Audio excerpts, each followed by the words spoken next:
Hi friends, welcome to Varshith 937 అండి. ఇది తదియా గౌరీ నోముకు అక్షంతలు తయారు చేయడం అండి.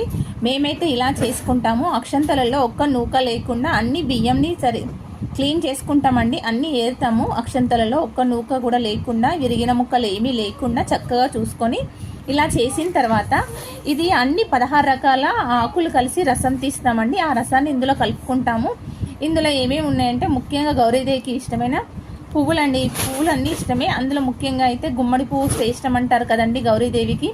ఆ గుమ్మడి పువ్వు ఆకు, కాకర పువ్వు ఆకు, దోస పువ్వు ఆకు అలా అవైతే మెయిన్గా పెట్టుకుంటాము. మిగతాయి ఏవైనా ఒక 13 రకాల ఆకులు, అన్ని రకాల ఆకులు కొంచెం పాల చుక్కేసి దంచి ఇలా ముద్దలాగా తయారు చేస్తాము. ఈ ముద్దని ఏరిన అక్షంతలలో కలుపుకుంటాము. వీటిని అక్షంతలు తయారు చేయడం అంటారు. ఇవి గౌరీదేవి నోముకు మనం వాడుకుంటామండి. మేమైతే ఇలాగే చేస్తాము. ఇవి అక్షంతలను నేను ఆకురసం తీసి కలిపాము.